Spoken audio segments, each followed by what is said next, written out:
মুমিন মুসলমান ইমানদারদের ডায়লগ কি জানেন? তাদের ডায়লগ কি জানেন? ইন্নামা কানা কাউলুল মুমিনিনা ইযা দু'আ ইলাল্লাহি ওয়া রাসূলিহি ইয়াহকুম বাইনাহুম। মুমিন এবং ইমানদার ডায়লগ হচ্ছে এই, যখন তাদের মধ্যে কোনো বিষয় ফয়সালা করা হয়, কোনো বিষয় সমাধান করা হয় আল্লাহ এবং রাসূলের দিকে, তখন তাদের ডায়লগ কি জানেন? আয়াকালু সামি'না ওয়া আতা'না, উই হার্ড এন্ড অ্যাকসেপ্টেড, আমরা শুনলাম এবং মেনেও নিলাম। আর আল্লাহ তাআলা বলেন, আমি তোমাদের সফলতাও দান করলাম। সুবহানাল্লাহ। সফলতা মানে কি? দুনিয়া ও আখিরাতে উভয় কল্যাণ। দুনিয়া ও আখিরাতে in earth one great day while peace, মানে দুনিয়া ও আখিরাতে উভয় শান্তি, উভয় শান্তি, শান্তি আর শান্তি কিসের মাধ্যমে? যে শুনলাম এবং মেনেও নিলাম। আল্লাহ তাআলা এবং রাসূল যা বলেছেন শুনলাম এবং মেনেও নিলাম। আর কাফেরদের ডায়লগ কি জানেন? হিন্দু, বৌদ্ধ, খ্রিস্টান, নাসারা, ইহুদি, বৌদ্ধ, খ্রিস্টান, তাদের কাফেরদের ডায়লগ কি জানেন? আয়াকালু সামি'না ওয়া আসাইনা, we heard and not accepted, আমরা শুনলাম কিন্তু মেনে নিলাম না। রিমেম্বার, মনে রাখবেন, পৃথিবীতে আল্লাহ তাআলা কোনো মানুষকে তার সাধ্যের বাহিরে কোনো বিষয়ে কোনো বিধিবিধান, শরিয়া বিধিবিধান চাপিয়ে দেন না। লা ইউকাল্লিফুল্লাহু নাফসান ইল্লা ওয়াসআহা, আল্লাহ তাআলা পৃথিবীতে কোনো মানুষের উপরে তার সাধ্যের বাহিরে উপরে কোনো কিছু বিষয় চাপিয়ে দেন না। ফর এক্সাম্পল, হজ করা ফরজ। হজ করা ফরজ সবার জন্য কি না, তাদের জন্য যারা হজ করার সামর্থ্য রাখে, হজ করার বিধিবিধান, শরীয়ত বিধান পালন করতে যতটুকু অর্থ প্রয়োজন আছে এবং আছে, তাদের জন্য হজ করা ফরজ। আর যাদের নাই তাদের হজ করা ফরজ নয়, তবে বিধানটা মানা কি ফরজ, কিন্তু করা ফরজ নয়। ঠিক একইভাবে যাকাত দান করা ফরজ তাদের জন্য, যারা নিসাব পরিমাণ সম্পদ আছে তারা যাকাত দিবে, তাদের উপর যাকাত দেওয়া ফরজ।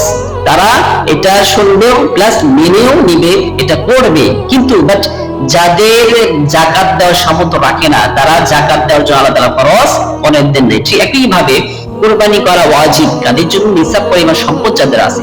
আর নিসাব পরিমাণ সম্পদ যাদের নেই, তারা কুরবানি দেওয়ার কোনো প্রশ্নই আসে নাই। আল্লাহ তাআলা তাদেরকে মাফ করে দিয়েছে। তাদের কখনো আল্লাহ তাআলা জুলুম করলে ইয়াযলিমুন নাস, আল্লাহ তাদের উপর জুলুম করে দেন নাই যে তাদের অবশ্যই হজ করতে হবে, যাকাত দিতে হবে, চাই টাকা থাকবে না থাক, সম্পদ থাকবে তা না থাক, কুরবানি দিতে হবে, এমনটি আল্লাহ তাআলা শরীয়তে বিধান আল্লাহ তাআলা উপর মানুষের চাপিয়ে দেন নাই। এরপরও আফাতুমিনুনা বিবাদিল কিতাব ওয়া তাকফুরুনা বিবাদ, কোরআনে কিছু অংশ বিশ্বাস করবে আর কোরআনে কিছু অংশ অবিশ্বাস করবে, কোরআনে কিছু অংশ মেনে নেবে আর কিছু অংশ মেনে নেবে না।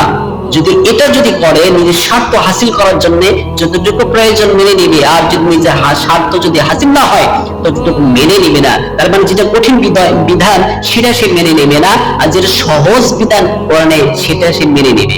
এমনটি যদি করে কোনো মুসলমান, এবং কাফের হোক মুসলমান হোক, তাহলে জাযাউ মান ইয়াফআল যালিকা মিনকুম খিজুন ফিল হায়াতিদ দুনিয়া, কোরআনে কিছু অংশ মানে আর কিছু অংশ মানে না, তাদের জন্য দুনিয়াতে তাদের লাঞ্ছিত অপমান ছাড়া কিছু নয় দুনিয়াতে।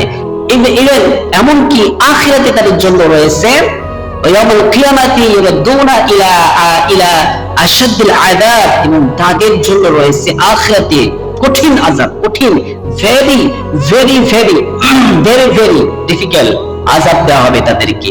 তাদের আযাব এমন আযাব আপনি চিন্তাই করতে পারবেন না, আপনার মন দ্বারা এটা প্রফুল্ল আপনি অনুধাবন করতে পারবেন না কতটুকু আল্লাহ তাআলা আযাব দান করবেন। সুতরাং মানে কিছু অংশ মানবেন, কিছু অংশ মানবেন না। আপনি যে অংশ আপনার মানে সাধ্য হাসিল হবে অথবা স্বার্থ হাসিল হবে ওইটুকু মানবেন, আর যে অংশটা দেখবেন যে আপনার স্বার্থ হাসিল হবে না ওইটুকু মানবেন না। এমনটি যদি করে কোনো মুসলমান, তার জন্য দুনিয়া আখিরাত উভয় শাস্তি, উভয় লাঞ্ছনা, অপমানিত। আজকে অনেক মুসলমান দেখা যায় যে অনেক ওয়াজ শোনে, মোবাইলে অনেক ওয়াজ শোনে, অনেক সোশ্যাল মিডিয়াতে সে ওয়াজ শুনছে, ওয়াজ শুনতে তো শুনতেছে, এমন ওয়াজ শোনে আপনি চিন্তাই করতে পারবেন না। অনেক শ্রমিক আছে, অনেক পেশাজীবী মানুষ আছে, অনেক মানুষ আছে যখন তারা কাজ করে তখন তারা বাটন ফোন, অ্যান্ড্রয়েড ফোনে তারা ওয়াজ শোনে। ওয়াজ শুনতেছে কি যে কুল্লু মাসকুল খামরি, প্রত্যেক নেশার দ্রব্য হচ্ছে মদ, এটা হচ্ছে নেশা। আর কুল্লু মাসকুল খামরি হারাম, প্রত্যেক নেশার দ্রব্য হচ্ছে হারাম। এই কথা শুনছে ওয়াজ মাহফিলে, ওয়াজে সুরের মাধ্যমে শুনছে, বা আলেম ওলামা বলছে যে প্রত্যেক নেশার দ্রব্য হারাম, এটা খাওয়া যাবে না, লা কুলু, এটা খাওয়া যাবে না, কারণ এটা হচ্ছে হারাম, হায়দা হারাম, এটা হচ্ছে হারাম। এরপরও সে খাচ্ছে, কি খাচ্ছে? বিড়ি, সিগারেট, গাঁজা, মদ, ইয়াবা, আছে না নাই? মানে শুনছে কিন্তু মানছে না। এদের জন্য আছে দুনিয়া ও আখিরাতে উভয়, তাদের জন্য লাঞ্ছনা, তাদের জন্য আছে উভয় শাস্তি, তাদের জন্য উভয় আছে লাঞ্ছিত, অপমান। এরপরে অনেক মানুষ আছে, সে জানে, সে জানছে, সে ওয়াজ মাহফিল শুনছে যে সুদ খাওয়া হারাম, এটি এমন হারাম যে আপনি চিন্তাই করতে পারবেন। কেউ যদি একটি টাকা সুদ খায় তার জন্য ৭০টা পাপ রয়েছে, আর ৭০টা পাপের ভিতরে সর্বনিম্ন ৭০ নাম্বার পাপ হচ্ছে নিজের মায়ের সাথে জিনা করা, নিজের মায়ের সাথে জিনা করা, আস্তাগফিরুল্লাহ। এরপরে এক নাম্বার সুদের গুনাহ হচ্ছে আল্লাহ এবং রাসূলের সাথে ফাইট করা, যুদ্ধ করা, নাউযুবিল্লাহ। এরপরও মানুষ সুদ খাচ্ছে কি খাচ্ছে না? তার মানে সে শুনছে যে আল্লাহ তাআলা ওয়াজারুল মা বাকা মিনার রিবা ইন কুনতুম মুমিনিন, আল্লাহ তাআলা এই যে আল্লাহ তাআলা সুদ হারাম করে দিয়েছেন, আহলাল্লাহু বাইয়া ওয়া হারামা রিবা, আল্লাহ তাআলা ব্যবসাকে হালাল করেছেন এবং সুদকে করেছে হারাম। এরপরও মানুষ সুদ খাচ্ছে, তার মানে এক কানটা শুনছে আর কানটা বের করে দিচ্ছে। এমনটি যদি হয়, আপনি শুনছেন কিন্তু মানছেন না, আপনার জন্য দুনিয়া ও আখিরাতে উভয় আপনার জন্য শাস্তি রয়েছে, নাউযুবিল্লাহ। আসুন আমরা ওয়াকালু সামিনা ওয়া আতা'না, আমরা শুনলাম এবং মেনে নিলাম, এই স্লোগানকে, এই ডায়লগকে সামনে রেখে আমরা যেন জীবন যাপন করতে পারি, দুনিয়া আখিরাতে উভয় শান্তি পেতে পারি। আল্লাহ তাআলা সে তৌফিক দান করুন, আমিন।